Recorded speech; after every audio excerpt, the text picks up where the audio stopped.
वज़ीर आज़म के खिलाफ अदम एतमाद के लिए अपोजिशन ने अपनी कोशिशें तेज़ कर दी हैं। लाहौर अपोजिशन रहनुमाओं की मुलाकातों का मरकज़ बना हुआ है। गुज़श्ता रोज़ साबिक़ सदर आसिफ अली जरदारी से अपोजिशन लीडर शहबाज शरीफ ने मुलाकात की। कई घंटों तक ये मुलाकात जारी रही। फिर JUI के रहनुमा भी इसमें शरीक हुए और फिर आज आसिफ जरदारी वफ्द के साथ शहबाज शरीफ की रिहाइशगाह पहुंचे, जहां मौलाना फजलुर रहमान भी मुलाकात में मौजूद थे। जिसके बाद मौलाना फजलुर रहमान ने चौधरी बरादरान से उनकी रिहाइशगाह पर मुलाकात की और फिर आसिफ अली जरदारी ने चौधरी बरादरान को आज इशाए पर मदऊ किया। आज शहबाज शरीफ की रिहाइशगाह पर अपोजिशन कायदीन के इजलास के बाद मुश्तरका एलामिया जारी किया गया है, जिसके मुताबिक अपोजिशन की तमाम जमातों पर मुश्तमिल कमेटी तश्कील दी गई है, जो सियासी और कानूनी हिकमत अमली तय करेगी और तहरीक आदम एतमाद पेश करने के वक्त का तयन करेगी। 2 दिन में अपोजिशन के अहम रहनुमाओं की 2 अहम मीटिंग्स हुई और फिर इत्तेहादी काफ लीग से मुलाकातें हुई।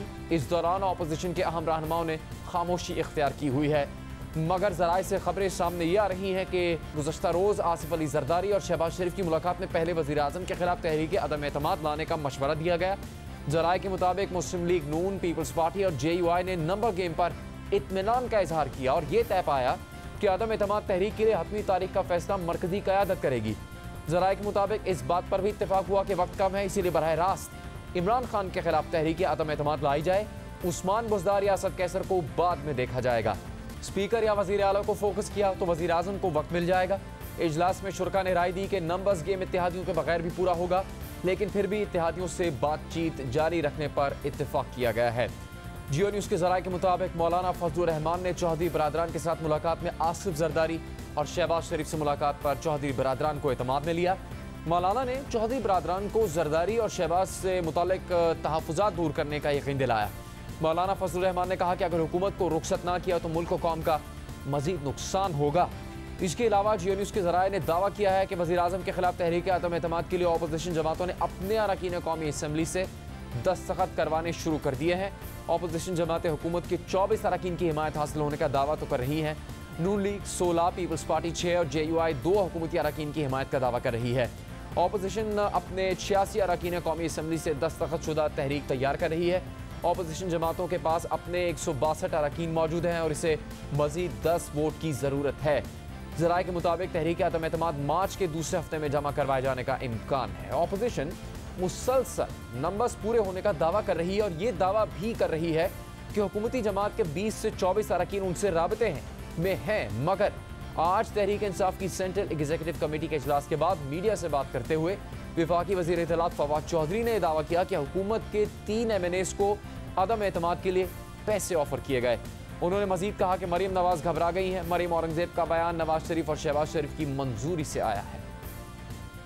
कम अज़ कम हमारे 3 MNAs ने, जिनमें एक जो है वो अक़लियती मेंबर है, एक खातून है, उन्होंने रिपोर्ट किया है कि उनको पैसे ऑफ़र किए गए हैं अदम एतमाद के लिए। जरदारी और शहबाज शरीफ इन दोनों ने रात को जो मुलाकात की, डिस्कशन कर रहे हैं कि लोग ख़रीदने हैं, आप कितने पैसे डालेंगे, हम कितने पैसे डालेंगे। मरियम नवाज़ घबरा गई हैं। ये जो मरियम औरंगज़ेब का बयान है, ये ज़ाहिर है शहबाज शरीफ और नवाज शरीफ की मंजूरी से आया है। इनकी एक बेवकूफ़ाना, अहमकाना और मैं ये समझता हूँ कि एक ख़तरनाक स्ट्रेटजी है। मरियम औरंगज़ेब साहिबा को भी कहना चाहता हूँ, एहतियात किया करें, ऐसी बेवकूफ़ाना बातें ऊपर वाले जो कहते हैं वो लिख के नहीं आगे कर देते हैं।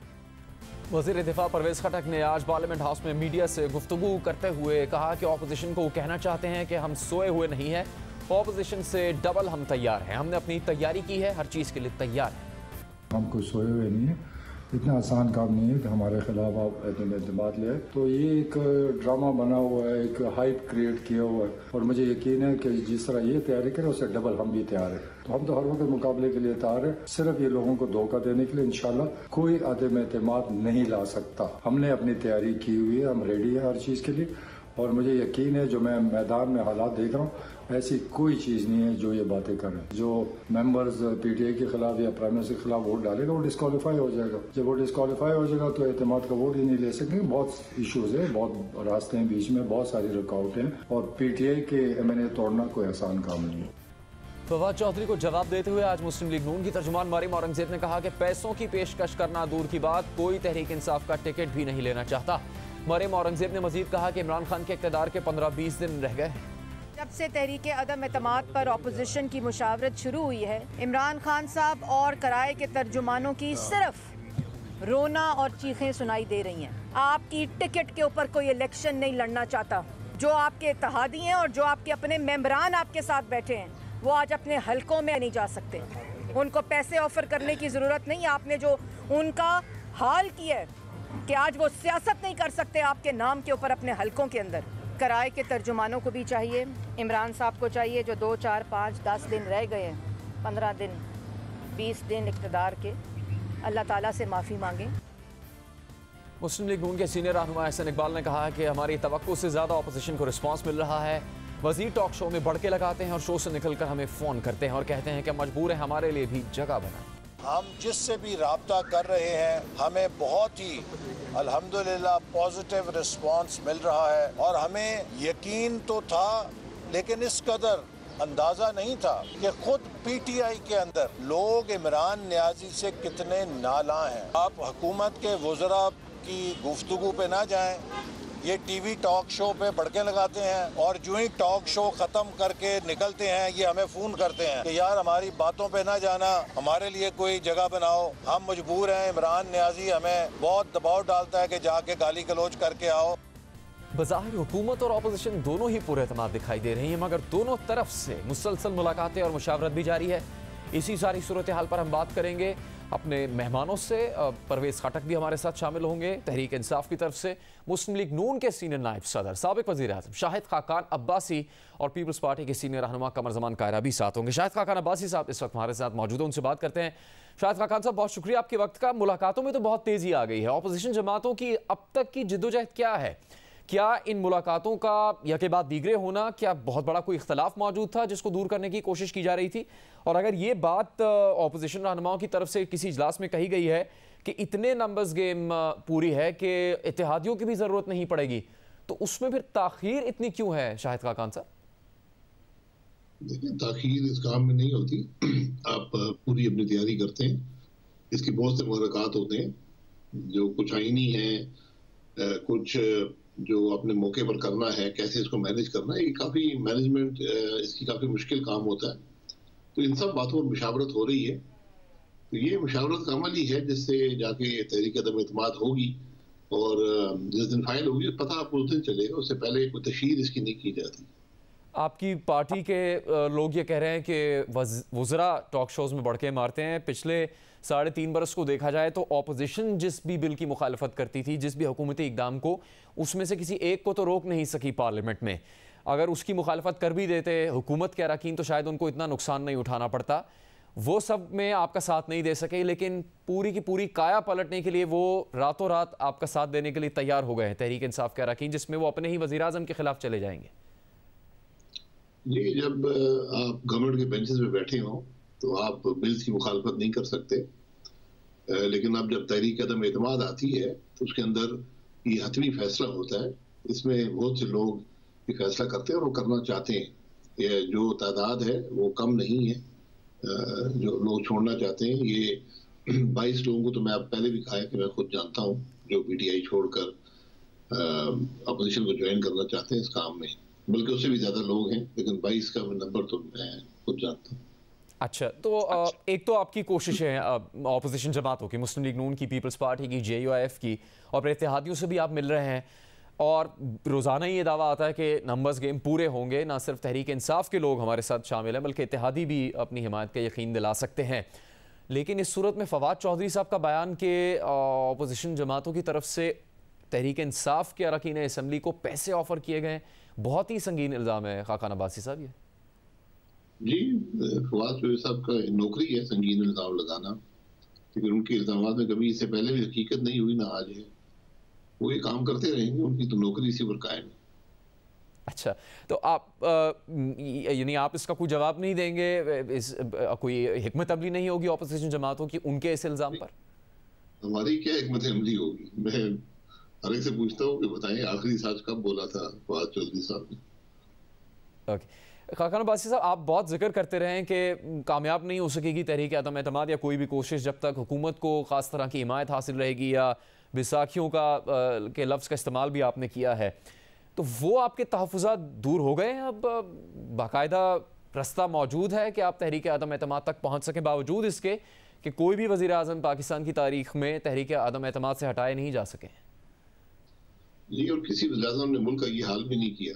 आज अवाम का दबाव है, तो अवाम के दबाव के सामने बैसाखियाँ नहीं ठहर सकती। ये हुकूमत जिस तरह लाई गई थी इलेक्शन चोरी कर कर, जिस तरह इसको सपोर्ट किया गया पिछले 3 साल, अब वो मुमकिन नहीं है कि इस मामले को मजीद बढ़ाया जाए। तो अब हमें पूरा यकीन है कि ये बैसाखियाँ नहीं रहेंगी और अवाम के दबाव के सामने इन सब चीज़ों को ख़त्म होना पड़ेगा। जो निज़ाम के अंदर एक गैर आइनी मुदाखलत है वो ख़त्म होगी और एक आइन का अमल जो है अदम एतमाद वो इंशाल्लाह पूरा होगा। तो फ़ोन कॉल्स का सिलसिला अभी भी जारी है शाहिद खाकान अब्बासी साहब, अपोजिशन के अरकान को फ़ोन कॉल्स आने का? जी, वो बयान दिया था अतवार वाले दिन पाकिस्तान मुस्लिम लीग नून ने कि फ़ोन कॉल की गई हैं और ये मुनासिब बात नहीं है। जब ये हम गैर आइनी मुदाखलत जब भी मुल्क के निज़ाम में होती है तो मुल्क का नुकसान ही होता है। तो हमें पूरा यकीन है कि फ़ोन कॉल्स भी नहीं रहेंगी और बैसाखियाँ भी नहीं रहेंगी और एक जमहूरी अमल जो है वो आइन के मुताबिक पूरा होगा। तो इस वक्त कौन सी इत्तेहादी जमात ऐसी है हुकूमत की जो सबसे ज़्यादा तैयार है या अपोजिशन जमातों का साथ देने के लिए तहरीक अदम एतमाद पर? देखिए, हमारा काम है दावत देना। हमने सबको दावत दी है कि आप जिस हुकूमत के साथ खड़े हैं, आवाम की सपोर्ट वो खो चुकी है और अगर आप भी इनके साथ खड़े रहेंगे इस बदनुमा दाग जो आज मुल्क की सियासत पर है, तो कल लोग आपसे भी सवाल करेंगे कि आप किस मकसद के लिए एक ऐसी नाकाम हुकूमत जिसने आवाम को तकलीफ के अलावा कुछ नहीं दिया उसके साथ खड़े रहे हैं। तो यही बातचीत तमाम इत्तेहादियों से हुई है। हमें उम्मीद है कि वो भी समझेंगे कि उनकी सियासत दारोमदार किस बात पर है और उनकी बेहतरी किस काम में है। तो हमें पूरा यकीन है कि इत्तेहादियों में से भी साथ देंगे। इत्तेहादी आए या ना आए, अदम एतमाद इंशाल्लाह हो जाएगा। तो खाकान अब्बासी साहब, आप खुद कहते हैं कि कॉल्स आती रहेंगी, दबाव रहेगा तो फिर कामयाब नहीं हो सकता तहरीक अदम एतमाद की जो कोशिश है अपोजिशन जमातों की। फिर आपकी पार्टी के लोग खुद तस्लीम कर रहे हैं कि कॉल्स आ रही हैं, तो इसका मतलब फिर तहरीक अदम एतमाद नहीं आ सकेगी, आएगी तो कामयाब नहीं होगी। जी, हमने बताया था कहाँ से कॉल्स आई हैं। ये मामला काफ़ी संजीदा हैं और मैं नहीं समझता हूँ कि इस किस्म के मामला मुल्क में रहे तो हम ज़्यादा आगे चल सकेंगे। तो आज की ज़रूरत यही है कि ये जो गैर आइनी मुदाखलत है निज़ाम में वो ख़त्म हो और जो तहरीक है ये आगे चले। तो नहीं होगी ख़त्म तो फिर आप नहीं चलेंगे आगे और फिर तहरीक अदम एतमाद नहीं कामयाब करवा सकेंगे? जी, फिर अवाम खुद निपट लेंगे इन मामलात से। ये मैं तो उस दिन से घबराता हूँ कि जब हमने अगर ये तजर्बे ना छोड़े और ये मुदाखलत ना ख़त्म की तो सड़क पे अवाम अज खुद आ जाएंगे और फिर मुल्क में अनारकी का माहौल होगा। तो आज भी वक्त है कि जो आइन है उसको मौका दें और अवाम की राय का एहतराम करें। तो खाकान अब्बासी साहब, ये आप चाहते हैं कि तहरीक अदम एतमाद के बाद नए इंतखाबात का ऐलान कर दिया जाए या तमाम अपोजिशन जमातें ही ये चाहती हैं, या उनका मौक़िफ़ ये है कि तहरीक अदम एतमाद के बाद जो अपोजिशन जमातों में से या कोई और मुतबादिल उम्मीदवार वज़ीर आज़म बने तहरीक अदम एतमाद के बाद? नहीं, हमारी जमात की तो अक्सरियत राय हमेशा ये रही है कि अदम एतमाद के बाद कोई हुकूमत बनने का मकसद नहीं है। वो हुकूमत क्या करेगी, क्या हासिल करेगी, क्या मुल्क के मसाइल हल कर सकेगी, इसके लिए ज़रूरत इस बात की है कि आप सीधा एक इलेक्शन में जाएं और आवाम को फिर एक दफ़ा किसी को मैंडेट देने दें, अपनी राय का इजहार करने दें, ताकि ये जो मुल्क के मामलात हैं वो दुरुस्त हो सके। एक हुकूमत बनकर इक़्तिदार में तो आप 1.5 साल 1.25 साल गुजार सकते हैं, लेकिन उस हुकूमत का मकसद कुछ नहीं होगा। ये बात तय है खाकान अब्बासी साहब के वज़ीर आज़म के खिलाफ पहले तहरीक अदम एतमाद आएगी, फिर वज़ीर आला पंजाब के खिलाफ, फिर स्पीकर का मामला होगा? जी, ये सब डिस्कशंस हुई हैं, लेकिन बेहतर यही समझा जाता है, अभी हतमी फैसला तो क़यादत ने करना है, लेकिन यही समझा जाता है कि अदम एतमाद वज़ीर आज़म के खिलाफ ही होना चाहिए। और जो बात आपने पहले कही तहरीक अदम एतमाद के बाद नए इंतखाबात की, इस पर तमाम अपोजिशन जमातों में इत्तेफाक है या अब इस पर आप बातचीत कर रहे हैं? ये भी मुशावरत का हिस्सा है, लेकिन मेरा ख्याल है कि अगर जो मंतकी सोच यही होती है कि एक हुकूमत बनाने का मकसद नहीं है, हर हुकूमत बनाने का मकसद होता है कि आप मसाइल हल कर लेंगे। यहाँ तो हम अपोजिशन से आए हैं और जिस किस्म की इलेक्शन हुआ था 2018 का, तो उस के नतीजे में जो हुकूमत बनेगी 1.25 साल के लिए, वो कुछ हल नहीं कर पाएगी। तो आज जरूरत यह है कि नई हुकूमत बने, अवाम फिर अपनी राय का इजहार कर सकें और मुल्क के मामला आगे बढ़े। बहुत शुक्रिया आपका शाहिद खाकान अब्बासी साहब।